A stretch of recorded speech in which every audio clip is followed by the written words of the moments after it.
कि जो बड़े बड़े राजनेता होते हैं ना, वो लोगों को इस तरह से भ्रमित करने में कामयाब हो जाते हैं। जैसे हिटलर है, उसको दशम में राहु था, तो उसने क्या किया, पूरी जर्मन देश के जो है सब, उनको ऐसे मंत्रमुग्ध कर दिया, हिप्नोटाइज कर दिया।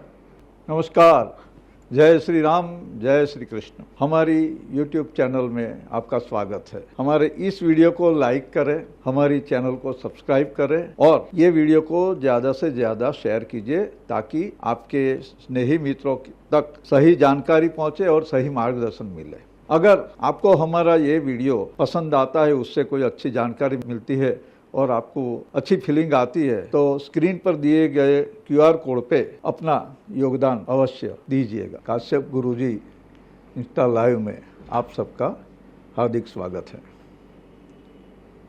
आज हम समाज में जो ज्योतिष के बारे में धारणाएं हैं, अवधारणाएं और ज्योतिष शास्त्र, विज्ञान और विद्या दोनों हैं, तो उसके बारे में समझेंगे। कुछ ग्रहों के बारे में, कुछ राशियों के बारे में और कुछ चीज़ें मनुष्य की जातक की जन्म पत्रिका, जन्म कुंडली, इसके बारे में भी समझेंगे। अब समझिए कि हमारा जन्म हुआ और जीवन चलता रहता है। जन्म हम अपनी इच्छा से लिए क्या? नहीं। इस घर हमारा जन्म होगा, इन माता पिता के यहाँ हम आएंगे, वो हम डिसाइड थोड़े ही न किए थे। तो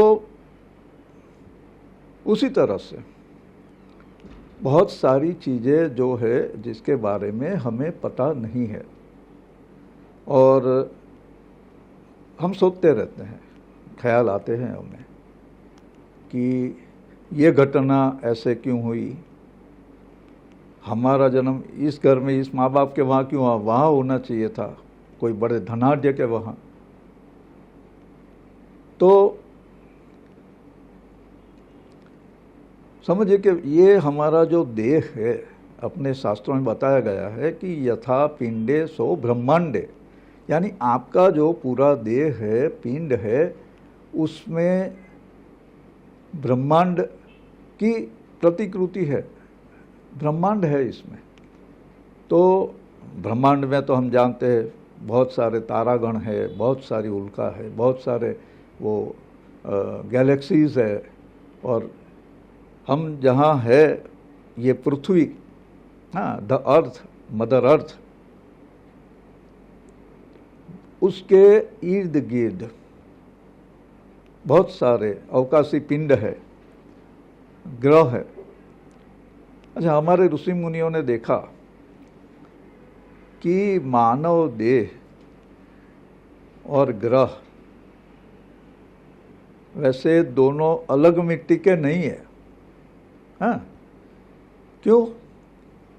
तो वो जो ब्रह्मांड में जो ऊर्जा है, जो छोटे बड़े मॉलिक्यूल एटम्स है, उनका ही कॉम्बिनेशन है ना। ग्रह भी वही है, वायु बोलते हैं उसमें, फिर उसमें से तत्व निकलते हैं। कहते हैं कि चंद्र पे बहुत सोना है, चांदी है, मंगल पे ये है, शुक्र पे ये है। तो इससे मालूम पड़ता है कि जो हमारे देह में चीज़ें हैं, जो वस्तु है, बहुत सारे मॉलिक्यूल है, बहुत सारी चीज़ें हैं, ब्रह्मांड में भी ऐसा ही है। अभी भी, आज तक भी जिन वैज्ञानिकों ने मानव देह का अध्ययन किया है पूरा, बहुत सारा डिटेल में, और इसके लिए जो आज का मेडिकल साइंस है उसको सलाम करनी चाहिए। फिर भी वो कहते हैं, हाँ, हमारे जानने वाले कुछ डॉक्टर है जिनका मतलब लेबोरेटरी बड़ी बड़ी, मतलब जिसको बोलते हैं क्लिनिकल लेबोरेटरी वगैरह है, और वहाँ वो अलग अलग प्रकार के टेस्ट वगैरह करते हैं, और उनसे बात करते समय हमें समझ में आता है, वो बोलते हैं कि गुरुजी, हम जब वहाँ टेस्ट ट्यूब में जो बेबी बनने की प्रोसेस है वो देखते हैं तो आश्चर्य हो जाता है कि ये फिर किस तरह से उसका वृद्धि होता है, किस तरह से वो बढ़ता है। आजकल जो IVF की बातें हैं उसके बारे में ये बातें चर्चा हो रही थी। यानी ये कुछ चीज़ें ऐसी है कि जो हमारी समझ के परे होती है, नो डाउट। इसमें वो केमिकल्स और कॉम्बिनेशंस, ये सब चीज़ें, फिर कितनी हीट देना, ये सब बातें आती है। लेकिन बात ये है कि ये जो घटनाएं होती है मनुष्य के जीवन में, वो ये कमाल है, अलग चीज़ें हैं। सिर्फ ग्रहों की वजह से होता है ऐसा नहीं सोचना है। बोलते हैं कि भाई ग्रहों की वजह से ये घटना हो गई, या इसकी वजह से ऐसा हो गया, वैसा होगा, उसका शनि खराब था तो वो उसको एक्सीडेंट हो गया, इसको मंगल खराब था, इसका ये हो गया। तो उससे कोई कन्विंसिंग हमें जवाब नहीं मिलेगा। वो लॉजिकल कभी कभी लगता है, कभी नहीं लगता है। सिर्फ एक ग्रह या दो ग्रह की वजह से जीवन में ये घटना हो गई, वो घटना हो गई, वो थोड़ा सा ऐसा लगता है कि कुछ ज़्यादती है। अब जो ज्योतिष का अध्ययन किया है, जिसने इसके बारे में गहन संशोधन और सोच विचार किया है, वो समझेगा कि ये सब जो ये मनुष्य का देह है वो कितने कितने एटम, सेल्स, परमाणु, फिर बहुत सा छोटे छोटे पार्टिकल्स उससे बना हुआ है। अब सोचे कि आजकल जो अपने कुछ क्रियाएं होती है जिसको बोलते हैं स्टेम सेल वाली। अब स्टेम सेल में ऐसा है कि अगर किसी का लीवर खराब है, लीवर का स्टेम सेल वो ले लिया, जब गर्भनाल से निकलते हैं और उसको प्रिजर्व करते हैं। आजकल तो उसका बड़ा अच्छा मतलब बिजनेस चल पड़ा है कि बच्चा जन्मता है उससे पहले वो जो गर्भनाल होती है उसको प्रिजर्व करते हैं, और जब फ्यूचर में अगर उसको कोई ऑर्गन वीक हुआ, जैसे लीवर वीक होगा या हार्ट में कुछ हुआ या किडनी में कुछ तकलीफ आ गई, तो उसके जन्म टाइम के जो सेल्स होते हैं, स्टेम सेल बोलते हैं उसको, वो उसका प्रयोग करके उसको फिर से ये करके बॉडी में इंजेक्ट करने का, और फिर वो अवयव जो बीमार है या तो जिसको खराब हो गया तो उसको निकाल के उसकी जगह पे इसका आरोपण करने की व्यवस्था की गई। मतलब ये चीज़ें, विज्ञान इतना आगे बढ़ा है, और एस्ट्रोलॉजी में भी इस तरह की बातें हम करते हैं कि ये जो खेल है वो अणु, परमाणु, सेल्स वगैरह का है, और ग्रह भी उसी तरीके से बने हैं। उनका भी बॉडी जो होता है ग्रहों का पिंड, और हमारा भी पिंड है। तो उसके साथ कहीं न कहीं वो एक अपने बोलते हैं ना, दिखता नहीं है, हाँ, लेकिन वो लिंक होता है। उनके जो भी वाइब्रेशंस आते हैं, जो भी रेज आते हैं, जैसे अंधेरा है कुछ दिखेगा नहीं, लेकिन थोड़ा सा हमने एक टॉर्च कर दिया तो वो जो चीज़ सामने है दिख जाएगी। तो बस ज्योतिष ये काम करता है कि आपके पिंड में जिन जिन जगह पे, और इसीलिए ग्रहों को अलग अलग पिंड, राशियों को अलग अलग बॉडी के ऑर्गन का प्रतिनिधित्व दिया गया है। क्या कि जो जो ग्रह जन्म समय पे आपका जो जन्म हुआ उस समय पे सूर्य कहाँ था? सूर्य है आत्मकारक। तो सूर्य के हिसाब से आपकी जन्म कुंडली बनती है, और 24 घंटे में सूर्य 12 राशि का चक्कर इस तरह से लगा देता है। एक सर्कल समझिए, उसके 12 हिस्से कीजिए। तो सूर्य जैसे सुबह हुई, शाम हुई, आधे पहुंचा, फिर सुबह से शाम से सुबह एक चक्कर पूरा, तो इसमें 360 डिग्री आ जाती है। यानी उसको 12 का भाग दिया जाए तो हो जाएगा 30 डिग्री। वो 30 डिग्री है, उसको राशि बोला गया। यानी 12 राशियाँ है। 12 राशि कैसे होती है?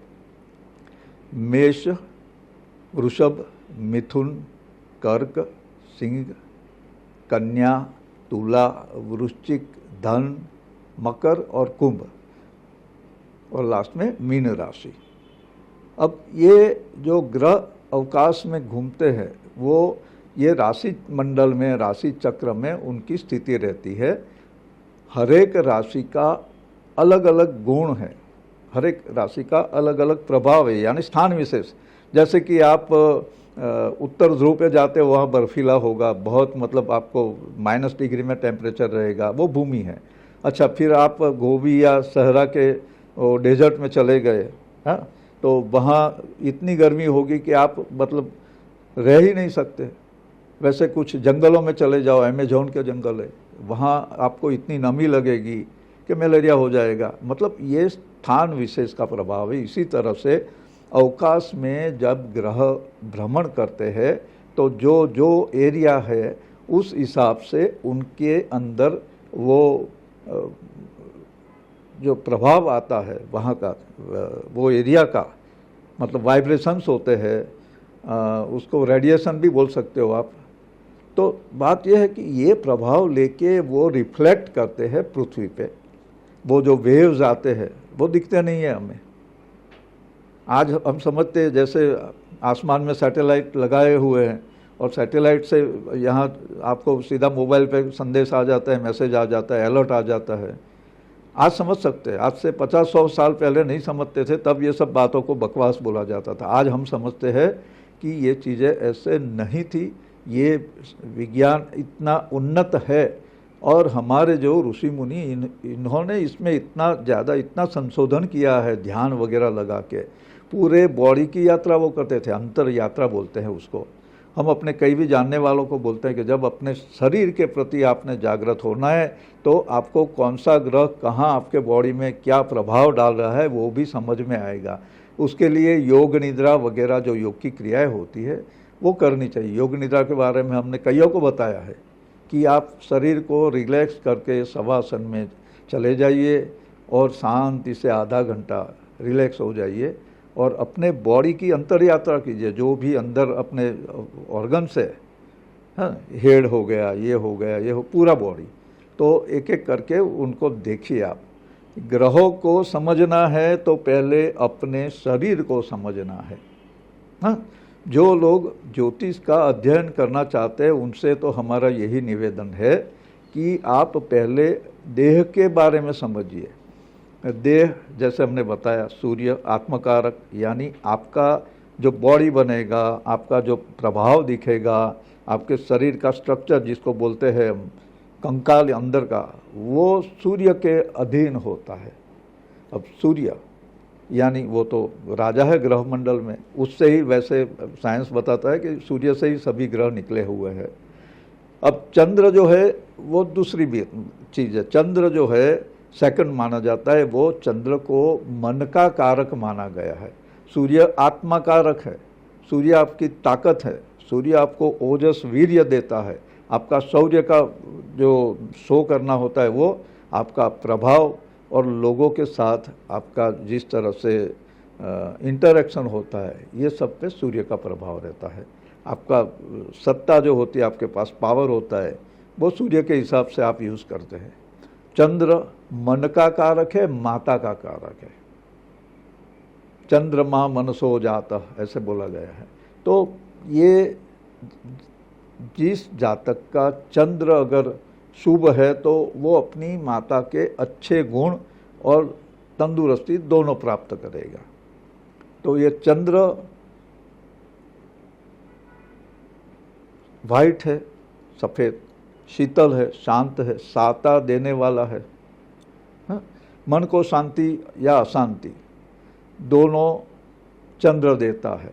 जैसे पता है हमें, जैसे चंद्र जब पूर्णमासी का दिन होता है तो एकदम से वो समंदर में ऐसे ज्वार भाटा शुरू हो जाता है। तो उस समय कुछ लोगों का मन भी या तो अति प्रफुल्लित, या तो जिसको स्क्रिजोफ्रेनिक बोला जाए, मतलब एक पागलपन का दौरा आ जाता है, या तो एकदम से उल्लास में आ जाते हैं। ये चंद्र का प्रभाव है। अच्छा, चंद्र मन का कारक बोला गया। फिर दूसरी बहुत सारी चीज़ें हैं जो चंद्र के आधिपत्य में आती है, जो हमें समझनी होती है कि चंद्र से चंचलता आती है, चंद्र से विस्तार आता है। अगर आपका चंद्र नीच राशि में, मतलब वृश्चिक राशि में हुआ और मंगल की राशि है, तो समझिए कि वो आपको आक्रामकता देगा। फिर मन में कुछ चीज़ें ऐसी देगा कि याद रखेंगे आप कि इतने साल के बाद भी, मतलब कोई आदमी ने आपको हर्ट किया है या आपको परेशान किया है, तो वो उसका याद रख के आप बिल्कुल उसको जवाब देंगे, और जब तक जवाब नहीं देंगे तब तक आपको वो मतलब चैन नहीं मिलेगा। तो इस तरह से चंद्र का प्रभाव है। चतुर्थ में चंद्र जाए, कर्क राशि का चंद्र है तो चंचलता बहुत रहती है और ऐसे बच्चे नॉटी रहते हैं, मतलब एक जगह पे शांति से बैठेंगे नहीं। तो इस तरह से हर एक राशि में ग्रह का प्रभाव देखा जाता है। अब समझिए कि मंगल अब तीसरा है। मंगल जो ग्रह है, मंगल भूमिपुत्र बोला गया, लाल रंग है इसका। मंगल शौर्य पराक्रम का अधिपति माना जाता है। मंगल वो बोला जाता है कि लड़ाई झगड़ा कुछ भी करना है तो वो मंगल है। रक्त यानी शोणित वो भी मंगल है। अब चंद्र है प्रवाही और मंगल है रक्त लाल। तो जब महिलाओं में जो माहवारी का होता है वो चंद्र और मंगल के संयोग से होता है। यानी जो साइकिल होती है 27 डेज की, लेकिन वो कभी कभी बदलती है। उसकी वजह यही होती है कि चंद्र मंगल का एंगुलर जो आता है उस हिसाब से हर एक महिला का वो पीरियड समझ में आता है। अच्छा, फिर अब मंगल, दूसरा मंगल वो सेनापति है, यानी आक्रांता भी है। तो मंगल आपको कोई ना किसी पे अगर एग्रेसिव होना है तो वो मंगल देख के समझ में आ जाएगा कि ये एग्रेसिव रहेगा। और मंगल ऐसा है कि कभी कभी जो हिंसक लोग होते हैं उनको भी ठंडा कर देता है और कभी कभी इतना उबाल कर देता है कि सब लोग फैनेटिक, मतलब ऐसा आ जाते हैं कि उन्माद में आ जाते हैं। तो हमें ये देखना पड़ेगा कि ये मंगल का प्रभाव है। मंगल शुभ भी होता है, अशुभ भी होता है। जब शुभ होता है तो रक्षक होता है, अशुभ होता है तो भक्षक होता है। डाकू वगैरह जो होते हैं या आक्रांता, आक्रमणकारी, वो सब लोग मंगल के प्रभाव में, सैन्य भी मंगल के प्रभाव में, पुलिस मंगल के प्रभाव में। तो चोरी करना, झूठ बोलना, मक्कारी करना, ये भी मंगल का स्वभाव है।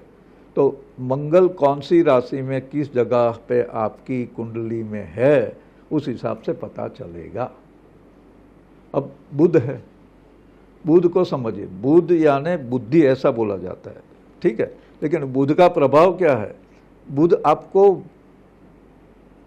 वाणी यानी वाक शक्ति, वक्तृत्व कला, अच्छा बोलना, ये बुध से सीखा जाता है। जिनकी जन्मपत्री में बुध अगर प्रबल है तो उसकी बात का लोग मना ही नहीं करेंगे, मतलब वो कन्विंस कर लेंगे।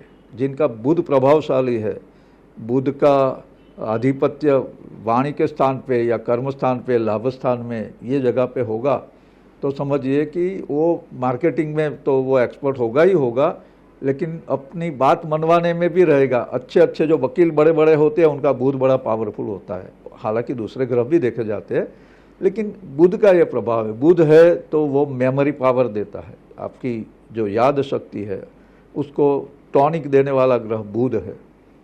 तो बुध की उपासना से भी लाभ यही होता है। अच्छा, फिर गुरु महाराज, गुरु को तो गुरु जिसको देव गुरु बृहस्पति कहा गया है, यानी ज्ञान का वो ग्रह है, ज्ञान देने वाला है और समाज को, सबको वो गाइड करने वाला है। अच्छा, वो रूल नहीं करते। गुरु महाराज का ये प्रभाव है कि वो, उनका दबदबा तो रहता है लेकिन वो कभी वो राजा की तरह रूल नहीं करेंगे। वो आपको ज्ञान देंगे, आपको रास्ता बताएंगे, चलने की आपको सहूलियत कर देंगे। गलत जा रहे हो तो ज़्यादा रोकेंगे नहीं, लेकिन टोकेंगे। रोकना काम गुरु का नहीं है, वो टोकते हैं कि ये करो ये होगा, ये करो ये होगा, तो ये मत करो। मत करो ये बात बहुत कम गुरु बोलता है। अब गुरु जिस ग्रह के साथ बैठता है उस हिसाब से उनके गुण हो जाते हैं। तो ये आपकी जन्मपत्री में गुरु समझिए, वो आपका गौरव, आत्मगौरव, बुद्धि, आपका देह की पुष्टता। गुरु यानी पुष्ट बड़ा है ना सब ग्रहों में, जुपिटर, तो वो पुष्टता देता है। जब भी आपकी राशि में गुरु आएगा या आपकी राशि से सप्तम में गुरु जाएगा, जैसे कि अभी जाएगा मिथुन राशि में, तो धनु राशि से सप्तम में होगा और मिथुन राशि की राशि में जाएगा, तो ये गुरु महाराज पुष्टि देता है। यानी महिलाओं के लिए थोड़ी तकलीफ है ये कि जो मिथुन राशि की महिला है उनका वेट गेन होगा। यानी आप डाइटिंग करते हो फिर भी ऐसा नहीं लगेगा कि डाइटिंग की इफेक्ट हो रही है। तो ये ग्रहों का इस तरह से प्रभाव है। जब वो भ्रमण करते हैं तो सीधा प्रभाव बॉडी पे आता है, साथ में मन पे भी आता है। तो ये ग्रहों के जो वाइब्रेशंस होते हैं, प्रभाव होता है, वो डायरेक्ट कोई डंडा लेके ग्रह मारेंगे नहीं, वो करते हैं आपके थॉट प्रोसेस, विचार प्रणाली और व्यवहार, इस पर प्रभाव डालते हैं। आपकी थॉट प्रोसेस, थॉट पैटर्न बदलती जाती है। पहले आपको कोई व्यक्ति बहुत अच्छा लगता था, अब क्योंकि उसका व्यवहार ठीक नहीं है तो आपको उसके साथ वो घृणात्मक व्यवहार आ गए, मन में कुछ अलग भाव आ गए। तो ये चीज़ें ये ग्रहों के प्रभाव से आती है।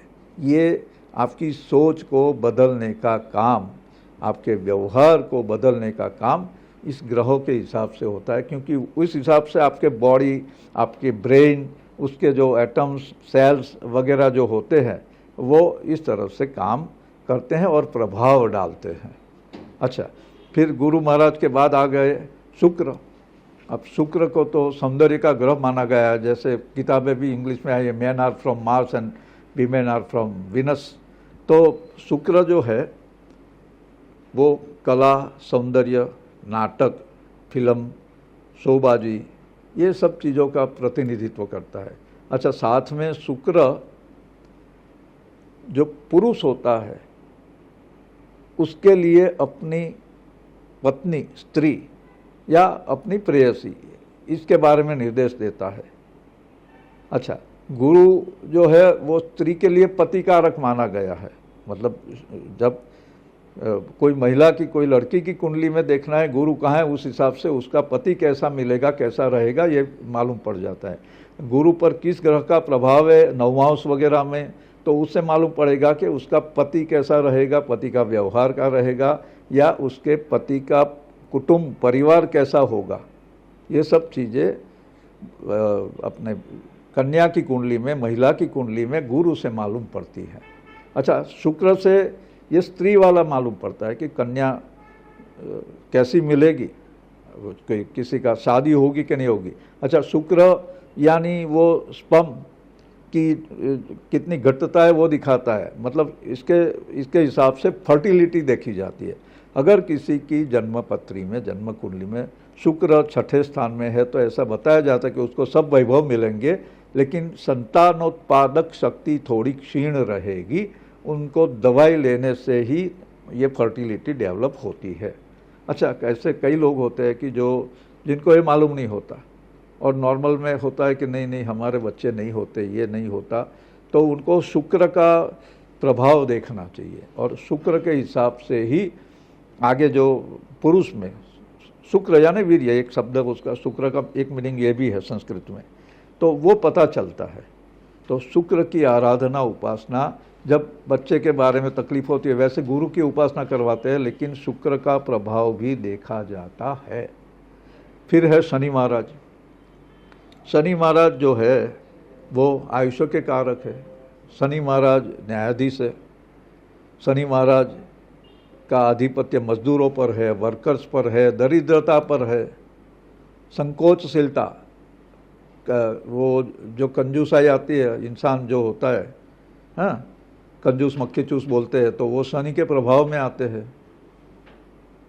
अच्छा, बड़ी बड़ी फैक्ट्रियाँ जहाँ चलने वाले लोग होते हैं, वहाँ काम करने वाले, वो सब भी शनि के प्रभाव में आता है। प्रजा जो होती है वो भी शनि के प्रभाव में आती है। राजा और प्रजा ऐसे अपने बोलते हैं। तो जो MP, MLA, IAS, वो सब जो बड़े होते हैं वो सूर्य के उसमें आते हैं, और जो प्रजा होती है, जो इनके अधीन वोट देके उनका चुनाव कर दिया, फिर जो प्रजा है वो शनि के प्रभाव में आ जाती है। और जो शनि जब कहीं ना कहीं अशुभ प्रभाव में आता है तो प्रजा को सबसे ज़्यादा तकलीफ होती है। और दूसरी चीज़ है ये प्रमाद, जैसे मजदूर होता है, उसको अपनी रोजी का मिल गया तो आराम से बैठ गया, खाना पीना किया, जो भी करना है करके सो जाता है। अच्छा, काम में कभी कोताही रखता है ना, काम चोरी भी करता है, तो ये शनि के प्रभाव में आता है। अच्छा, दूसरी चीज़ है कि आलस्य और दुख, वैराग्य, ये सब जो चीज़ें हैं वो शनि से देखी जाती है। यानी आपके देह में, आपकी कुंडली में शनि महाराज कहाँ है वो देखने से मालूम पड़ेगा कि आपके कौन से अवयव में वीकनेस आएगी और जिसकी वजह से आपकी कार्य क्षमता पे इफेक्ट होगा, असर होगा। तो ये हो गया शनि महाराज। शनि के तो अभी हम आगे भी यूट्यूब में भी बोले हैं हमारा कि 7.5 में क्या होता है, लेकिन ये बारीकियाँ समझाने के लिए अलग से ये हम आज लाइव किए हैं कि भाई ज्योतिष के बारे में कोई भी भ्रांति रखनी नहीं है। अच्छा, दूसरी चीज़, उस पर अंधविश्वास भी नहीं करना है। समझिए कि आपने खुद अपने ऊपर ये देखना है खुद को। उसके लिए अगर थोड़ा सा समय मिलता है तो आप अंदर से खुद के बारे में, खुद के मनोव्यापार, मनोव्यवहार, दूसरों के साथ आप किस तरह से बातें करते हो और बात में कहाँ कहाँ फर्क आया, ये सब चेक कीजिए, तो आपको ग्रहों का प्रभाव भी समझ में आता जाएगा। इसलिए आज हम थोड़ा सा ये जो ग्रहों के बारे में बता रहे हैं, राशियों के बारे में आगे हमारा जो आएगा लाइव हम करेंगे। हो सकता है हम यूट्यूब पे लाइव करें, तो वो लाइव जो करेंगे उसमें डिटेल में बातें करेंगे, क्योंकि ये ऐसी जानकारी है, ऐसा ज्ञान है जो सामान्य लोगों को मिलता है तो उनको अपने लाइफ में बड़ी सुविधा हो जाती है। अब 7.5 में हमने कईयों को बोला है कि भाई जब शनि की हो रहा है तब चंद्र यानी पानी प्रवाही, उसका सेवन मत कर, पानी नहीं पीना है। तब 24 घंटे में 3-4 बार शनि की हो रहा है और वो 1 घंटा होता है। 1 घंटा पानी नहीं पीने से कुछ भी तकलीफ नहीं होती, लेकिन उससे स्वास्थ्य लाभ होता है, कुछ दूसरी तकलीफें आनी होती है, उससे बचाव होता है। ये हमारा पोस्ट में हमने बताया हुआ है।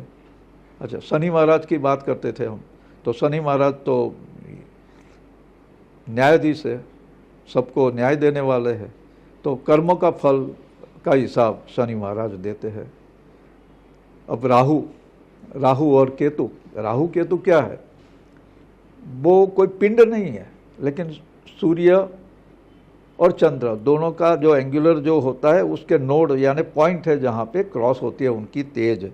तो ये एक राहु है मुंह है और केतु है पूछ है, यानी ऊपर का जो हिस्सा है वो राहु है, यानी दिमाग जो है वो राहु के पास है और ताकत वो केतु के पास है, धड़ है वो। अच्छा, राहु के बारे में ऐसा कहा जाता है कि जब भी कोई बाधा आती है, पिशाच पीड़ा होती है, कोई टोना टोटका होता है, पितृ पीड़ा होती है, या अगोचर चीज़ें दिखती है। हमारे पास कई किस्से आते हैं जिनमें दिखता है कि लोगों को अलग अलग अनुभव होने लगते हैं। कोई चीज़ उनके पास आ गई, जैसे ऐसा लगता है कोई आजू बाजू घूम रहा है। अब वो साइकियाट्रिस्ट तो ऐसा कहेंगे इनका भ्रम है, लेकिन हम कहेंगे ये राहु का प्रभाव होता है और उसको आप ठीक से देखिए और उसको शांत करने का प्रयोग कीजिए।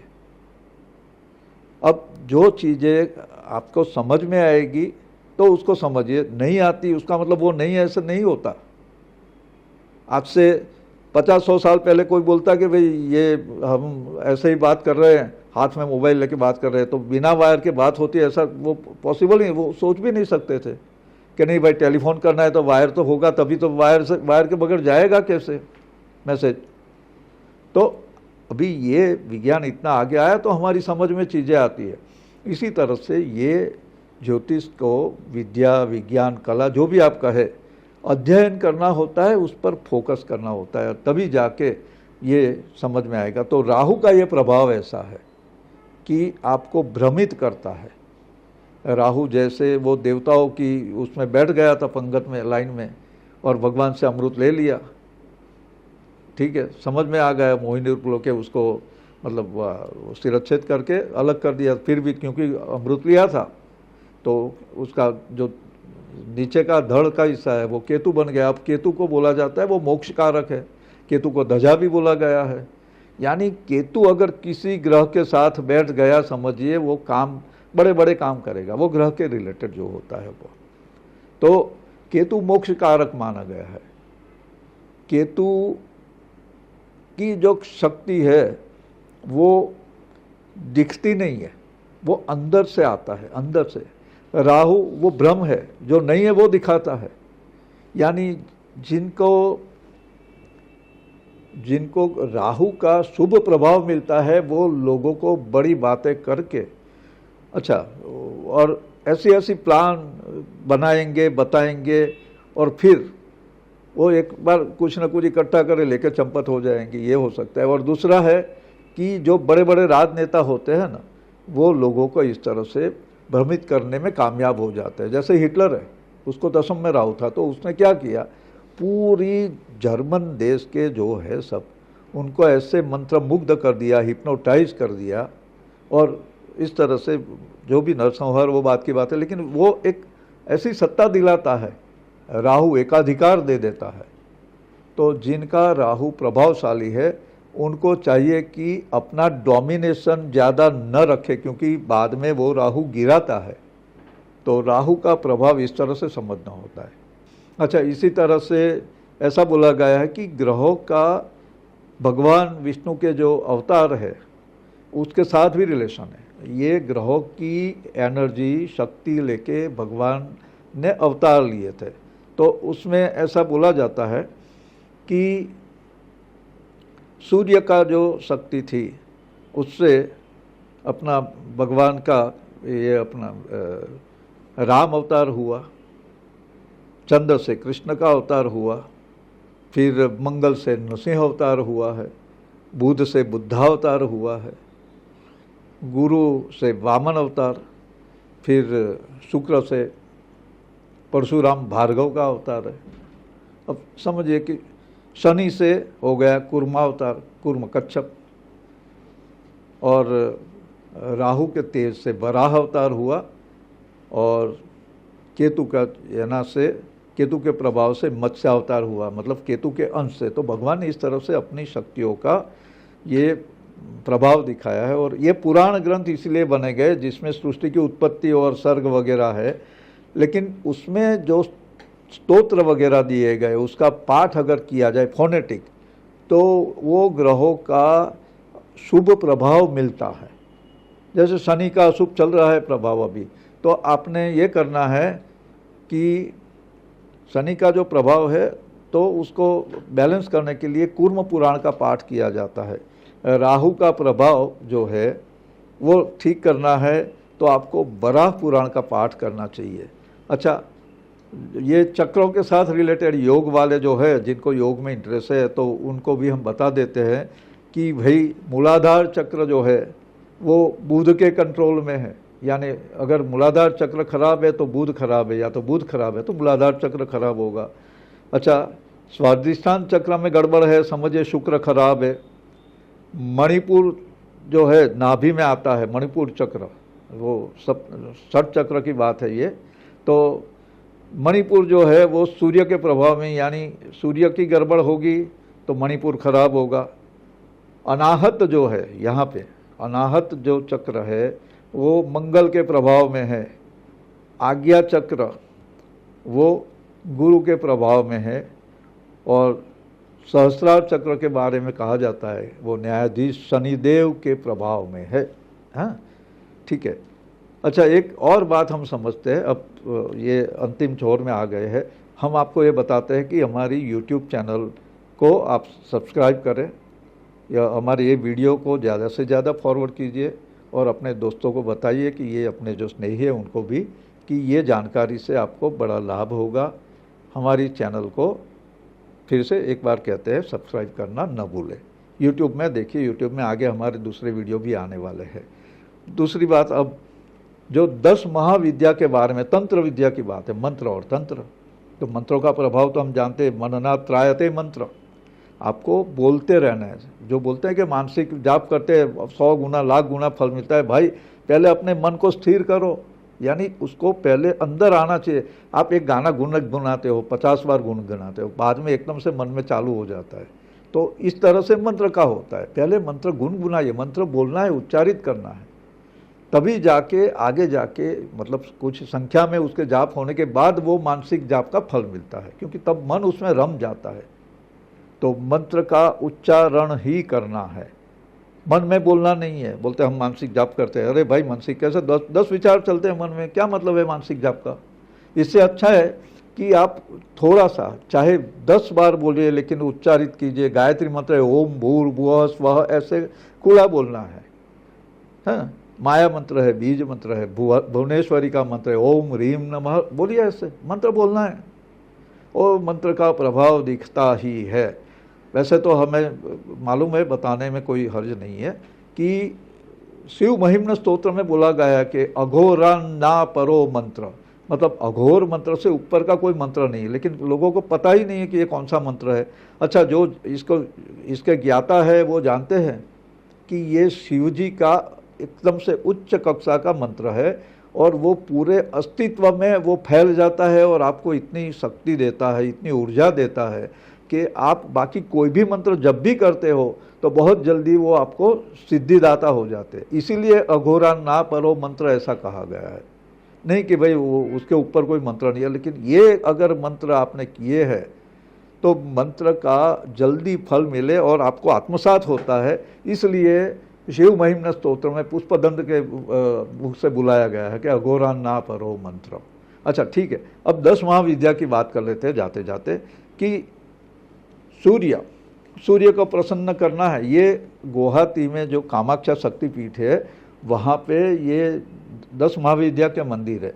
अच्छा, वहाँ सभी की पीठ है और वो जगह से वहाँ से आसाम में ये 10 महाविद्या और ग्रहों का संबंध के बारे में संशोधन किया गया, प्रयोग किए गए और लोगों को उससे कई काम होते हैं, ऐसा हमारा अनुभव है, देखा गया है। तो सूर्य जो है उसको प्रसन्न करना है, उसकी शांति करनी है तो माँ मातंगी, 10 महाविद्या में मातंगी विद्या है, उसका अनुष्ठान करना चाहिए। चंद्र को प्रसन्न करना है, चंद्र का दोष कम करना है तो कमला मतलब लक्ष्मी जी की उपासना, उनका नाम देना चाहिए, मंत्र जाप करना है, स्तोत्र पाठ करना, सहस्त्र नाम करना, ये सब पूरा पंचांग होता है उसमें। फिर मंगल जो है, मंगल के लिए पीताम्बरा यानी बगला मुखी, उनके मंत्र जाप करने हैं, स्तोत्र करना है, पाठ करना है। बुध के लिए त्रिपुर सुंदरी, त्रिपुर भैरवी, उनका नाम वैसे लेना है। षोडशी भी उसको बोला जाता है, वो श्री विद्या के नाम से प्रचलित है, लेकिन उनके कई मंत्र है तो उसमें अभी नहीं जाएंगे। श्री विद्या, श्री तंत्र, श्री यंत्र, ये बहुत बड़ी रहस्यमय शक्ति वाली बात है, परम शक्ति है उसमें। जैसे शैव में बोला जाता है कि ये अघोर मंत्र, अघोरेश्वरी मंत्र, ये सब है, इसी तरह से ये श्री यंत्र के, श्री विद्या के अलग अलग मंत्र है। वो भी सृष्टि में आपका वर्चस्व स्थापित करने के लिए माँ ललितांबा के हिसाब से किए जाते हैं और बड़े पावरफुल होते हैं। जगत गुरु शंकराचार्य ने उसके थ्रू ही सब अपना पावर गेन किया था। अच्छा, गुरु है, उसके लिए धूमावती माँ है 10 महाविद्या में। शुक्र के लिए भुवनेश्वरी देवी जो सभी भुवन को चलाने वाली होती है। शनि महाराज की माँ काली, काली कलकत्ते वाली, यानी काली की उपासना करो, शनि महाराज प्रसन्न होंगे, शनि का कष्ट होगा, दूर होगा। काली के मंत्र, काली कवच, काली सतनाम, काली सहस्त्रनाम, जो भी हो पाठ कर सकते हो। राहु के लिए देवी छिन्न शीर्षा छिन्न मस्ता की उपासना करनी चाहिए और केतु के लिए माँ तारा, ये श्रेष्ठ है। तो ये 10 महाविद्या और ग्रहों का भी संबंध है, जिसको हम समझते हैं तो उस हिसाब से जिनको जो उपासना ठीक लगती है कर सकते हैं। मंत्र के प्रभाव अचूक है, दिखते हैं, आपको ठीक तरीके से करना चाहिए। वो करने की जो भी विधि है, विधान है, उसको समझ के करना चाहिए। मतलब उसके रूल्स होते हैं, रेगुलेशंस होते हैं, नियमन होते हैं। अगर आप एटॉमिक फैक्ट्री में जाओगे, एटॉमिक वो जो एनर्जी वाली, तो वहाँ आपको सब पहना के ले जाते हैं और उसी हिसाब से आपको वहाँ के रूल फॉलो करने होते हैं। कोई लेबोरेटरी में गए तो भी इसी तरह से होता है। तो ये जो मंत्र शास्त्र है, ज्योतिष के साथ कहीं न कहीं इनका जुड़ाव है और कई ग्रंथों में इसके बारे में बताया गया है।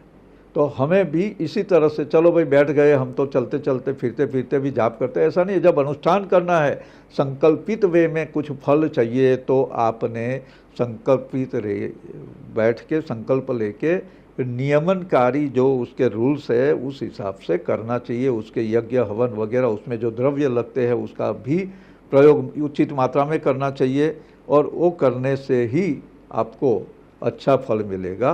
तो लास्ट में एक बात है कि दरेक ग्रह जो भी है, कोई भी ग्रह है, परेशान करता है, तो जैसे हमने बताया अष्टयोगिनी स्तोत्र, उसी तरह से त्रिपुर भैरवी के मंत्र ऐसे है कि वो कोई भी ग्रह की परेशानी है उन सबको शांत करने में हमें लाभदायक रहती है। आगे जो आएगा हमारा, अभी लाइव आगे भी आएगा, वो यूट्यूब में आएगा और हमारा ये बात है कि उसमें हम हर एक ग्रह के बारे में, और जो आज हम जो बात नहीं बता पाए कि हर एक स्थान, जन्म कुंडली के 12 स्थान होते हैं, 12 भाव बोलते हैं, और हर एक की अलग अलग मायने होते हैं, हर एक चीज़ से अलग देखा जाता है। आपके भाई का साला क्या करता होगा वो भी आपकी कुंडली से मालूम पड़ जाएगा, या क्या होगा।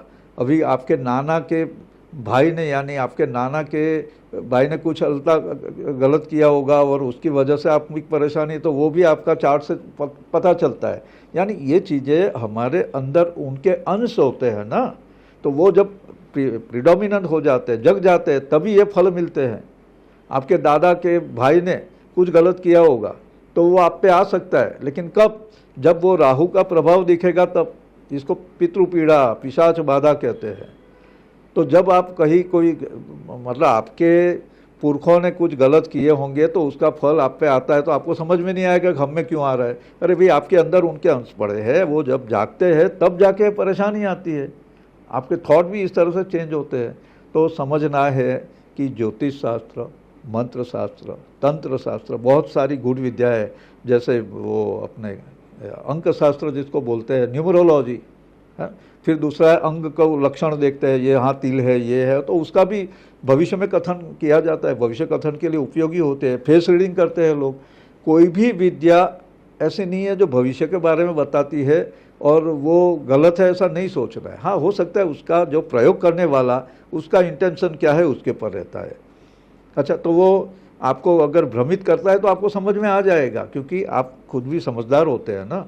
तो हमें सूर्य की उपासना इसलिए करनी होती है, गायत्री मंत्र के जाप इसलिए करने होते हैं कि हमारा आत्मबल तेजस्वी हो, हमारा मन शांत रहे और हम दूसरों को सहायता करने के लिए तत्पर रहे। इसके लिए ये सब ग्रहों का खेल बनाया गया है। कर्म का खेल, ग्रहों का खेल, सब देखना है, देखते जाइए। आगे हम बताएंगे हर एक भाव के बारे में, और आपके कोई सवाल होंगे तो आगे जब समय मिलेगा तो हम उसको देखेंगे।